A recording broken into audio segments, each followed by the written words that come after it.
जमात ने बांग्लादेश में तख्ता पलट कराया, उसकी शान में चीनी राजदूत ने जमकर कसीदे पढ़े। चीनी राजदूत याओ वैन ने जमात की जमकर तारीफ की। इस दौरान याओ वैन ने साफ कहा, जमात इस्लामी सुव्यवस्थित पार्टी है। तो वो कह रहे भारत को मिलिट्री स्टेप लेना चाहिए। क्या लगता है कि भारत को लेना चाहिए या भारत लेगा या नहीं? मैंने जनरल नरवणे का आर्टिकल नहीं पढ़ा, but I have a lot of he is the former chief. और जनरल साहब ने जो भी बोला होगा सोच समझ के, ही इज वेरी सीनियर, उनको बेहतर पता है, मुझसे कई गुना बेहतर पता है। लेकिन मेरा अगर मेरी पर्सनल राय माने, at least for the next 6 months wait and watch, जैसा मालदीव्स में किया बेसिकली हो सकता है जी। बांग्लादेश में चीनी राजदूत ने जमात से मुलाकात की है। बांग्लादेश से अच्छे रिश्ते के लिए हम प्रतिबद्ध हैं। चीन बांग्लादेश से मैत्रीपूर्ण संबंध चाहता है, याओ वैन की तरफ से कहा गया। और भारत के लिए चीन का ये षड्यंत्र कितना घातक है? बांग्लादेश की कट्टर जमातों पर डोरे क्यों डाल रहा है ड्रैगन? पाकिस्तान की खुफिया एजेंसी ISI की मुखौटे जमात इस्लामी से चीन नजदीकियां क्यों बढ़ा रहा? ढाका में चीन जमात से मुलाकात की है। बांग्लादेश से अच्छे रिश्ते के लिए हम प्रतिबद्ध हैं। चीन की तरफ से ये बयान सामने आया। ये देखिए, मुलाकात की तस्वीर आपके सामने। बांग्लादेश और वहां के लोगों का चीन समर्थक है। चीनी राजदूत ने मुलाकात की और उसके बाद ये बयान दिया। तो बांग्लादेश में चीन ने अपना बदला है पाला। चीनी राजदूत ने जमात इस्लामी के ऑफिस का दौरा किया है। चीनी राजदूत याओ वैन ने जमात की जमकर तारीफ की। इस दौरान याओ वैन ने साफ कहा, जमात इस्लामी सुव्यवस्थित पार्टी है। चीन बांग्लादेश से मैत्रीपूर्ण संबंध चाहता है, याओ वैन की तरफ से कहा गया। हसीना सरकार ने 2011 में जमात पर बैन लगा दिया था। नई सरकार बनते ही जमात पर लगे प्रतिबंध को हटा दिया गया। चीन के शेख हसीना सरकार से भी अच्छे रिश्ते थे, ये भी आपको बता दें। तो भारत तो अखंड है और रहेगा भी, लेकिन बांग्लादेश के खंड खंड होने का बिगुल बच गया है और इसकी वजह है चीन का ढाका की कट्टर जमातों से अखंड प्रेम। अब आप सोच रहे होंगे कि मैं ऐसा क्यों कह रही हूं, लेकिन इसके पीछे भी एक वजह है। आज चीन के डिप्लोमैट ढाका में थे। अंतरिम सरकार के सरबराह मोहम्मद यूनुस से मिलने की बजाय चीनी राजदूत सीधे जमात इस्लामी के दफ्तर पहुंचा। पाकिस्तान लाइव के मुअज़्ज़िज़ नाज़रीन, अस्सलाम वालेकुम। चीनी ऑफिशियल्स की जानिब से बांग्लादेश में जमात इस्लामी के अमीर से मुलाकात पर भारतीय मीडिया गुस्से से लाल पीला हो गया और पाकिस्तान के बाद चीन की भी बांग्लादेश में जमात इस्लामी से बढ़ते खुलेआम ताल्लुकात पर सवालात करने लगा कि जिस जमात पर हसीना वाजिद की हुकूमत में पाकिस्तान को सपोर्ट करने की वजह से पाबंदी लगाई गई थी, अब उससे चाइना क्यों ताल्लुकात बढ़ा रहा है और उसके पीछे क्या मकसद हो सकता है। चाइना और पाकिस्तान को ये सब करके क्या फायदा हो सकता है। भारतीय मीडिया सर जोड़कर बैठ गया है। भारतीय मीडिया का गुस्सा इस बात पर है कि बांग्लादेश में जमात इस्लामी, जिस पर पाकिस्तान से ताल्लुकात की वजह से पाबंदी लगाई गई थी, अब चीनी हुक्काम के साथ मुलाकातें कर रही है और ये मुलाकातें हसीना वाजिद की हुकूमत को गिराने के बाद की जा रही हैं। भारतीय मीडिया सवाल कर रहा है कि क्या चीन भी पाकिस्तान की तरह बांग्लादेश में अपने असर रसूख को बढ़ाने के लिए जमात इस्लामी से ताल्लुकात इस्तवार कर रहा है और इसके पीछे चीन का क्या मकसद हो सकता है। क्या चीन बांग्लादेश में अपनी सरमायाकारी और बाकी मंसूबों को जमात इस्लामी जैसे ग्रोहों के साथ मिलकर आगे बढ़ाने की कोशिश कर रहा है या ये महज भारत को खित्ते में तन्हा करने की एक साजिश है। भारतीय तज्जियाकार इस बात पर भी गौर कर रहे हैं कि चीन और पाकिस्तान के दरमियान बढ़ते ताल्लुकात बांग्लादेश में भारत के असर को कमजोर करने की एक बड़ी साजिश हो सकते हैं, जिससे खित्ते की सियासत में एक नया मोड़ आने का खदशा है। चीन जो पहले ही पाकिस्तान का करीबी इत्तेहादी है, अगर बांग्लादेश में भी जमात इस्लामी जैसे मुतनाज़ा ग्रोहों के साथ अपने ताल्लुकात मजबूत करता है तो ये भारत के लिए एक बड़ा चैलेंज बन सकता है।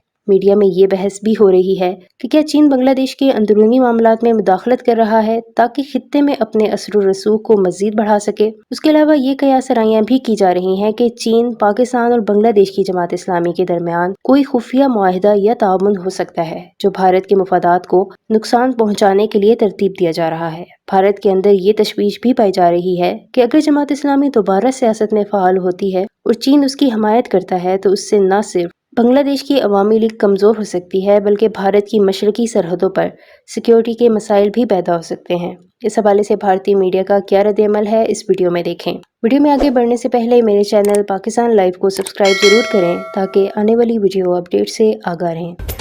जिस जमात ने बांग्लादेश में तख्ता पलट कराया, उसकी शान में चीनी राजदूत ने जमकर कसीदे पढ़े। तो ऐसे में यहाँ सवाल ये है कि कट्टर जमातों पर ड्रैगन डोरे क्यों डाल रहा है और भारत के लिए चीन का ये षड्यंत्र कितना घातक है।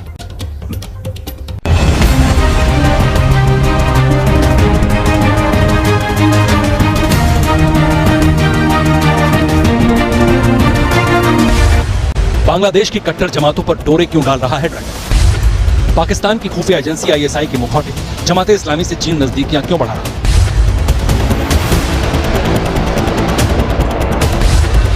ढाका में चीन भारत के खिलाफ कौन सा षड्यंत्र रच रहा है?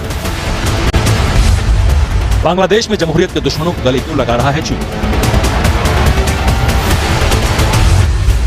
लगता है ढाका अपनी तबाही की इबारत खुद अपने हाथ लिख रहा है, क्योंकि ढाका में यूनुस निजाम से ज्यादा पाकिस्तान समर्थक जमातों का जलवा है। यकीन नहीं आ रहा तो ढाका से आई इन ताजा तस्वीरों पर गौर कीजिए। आलीशान और चमचमाती काले रंग की लग्जरी कार, आगे पीछे जमाते इस्लामी के कट्टर आका। ढाका में ये जमाते इस्लामी का दफ्तर है। चीन के राजदूत याओ वेन ढाका के दौरे पर थे। यूनुस दरबार में हाजिरी लगाने से पहले बीजिंग का ये दूत सीधे जमात के दफ्तर पहुंचा।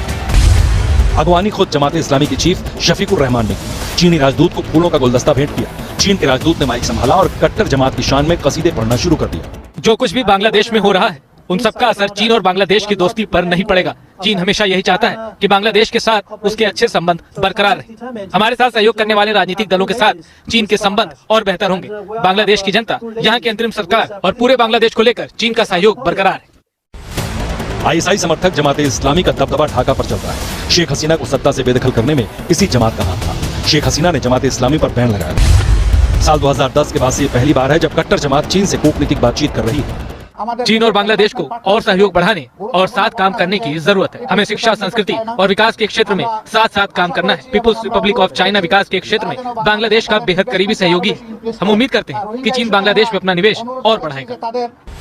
1971 में जब पाकिस्तान के पंजे से भारत ने बांग्लादेश को आजादी दिलाई, तब भी जमाते इस्लामी संगठन पाकिस्तान के साथ था। अब चीन जमात जैसे गैर राजनीतिक दलों से नजदीकियां बढ़ा रहा है, तो ये भारत के लिए कितना बड़ा खतरा हो सकता है? हमने बांग्लादेश को आजाद कराया है और जिस तरीके से हमने उनको टाइम टू टाइम मदद की है उसका उन्हें एहसान मानना चाहिए और साथ में एक कोऑपरेटिव अप्रोच रखना चाहिए। मेरा मानना है कि बांग्लादेश इस पे अग्रसर होगा। वहां इंटरिम इलेक्शन जल्दी से जल्दी होंगे जो निष्पक्षपूर्ण होंगे और जो जनता चाहती है उसको वो इलेक्ट करेंगे। लेकिन साथ में हिंदुस्तान ने अपने गार्ड्स को डाउन नहीं किया है। हम सतर्क हैं, हम उनकी चीजों को मॉनिटर कर रहे हैं और देख रहे हैं कि हमारा ट्रेड किस तरीके से बढ़े। जब उनके यहाँ पूरी तरीके से फुल्ली इलेक्टेड गवर्नमेंट आ जाएगी तो हमारे बायलैटरल टॉक शुरू होंगे।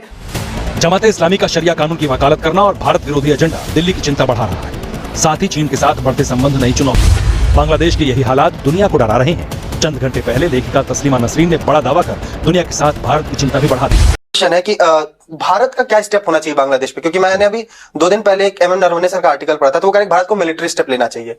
क्या लगता है कि भारत को लेना चाहिए या भारत लेगा या नहीं? मैंने जनरल नरवणे का आर्टिकल नहीं पढ़ा, but I have a lot of he is the former chief. और जनरल साहब ने जो भी बोला होगा सोच समझ के, ही इज वेरी सीनियर, उनको बेहतर पता है मुझसे, कई गुना बेहतर पता है। लेकिन मेरा अगर मेरी पर्सनल राय माने, at least for the next 6 months wait and watch, जैसा मालदीव्स में किया बेसिकली हो सकता है जी। बांग्लादेश में चीनी राजदूत ने जमात से मुलाकात की है। बांग्लादेश से अच्छे रिश्ते के लिए हम प्रतिबद्ध हैं। जिस जमात ने बांग्लादेश में तख्ता पलट कराया, उसकी शान में चीनी राजदूत ने जमकर कसीदे पढ़े। चीनी राजदूत याओ वैन ने जमात की जमकर तारीफ की है।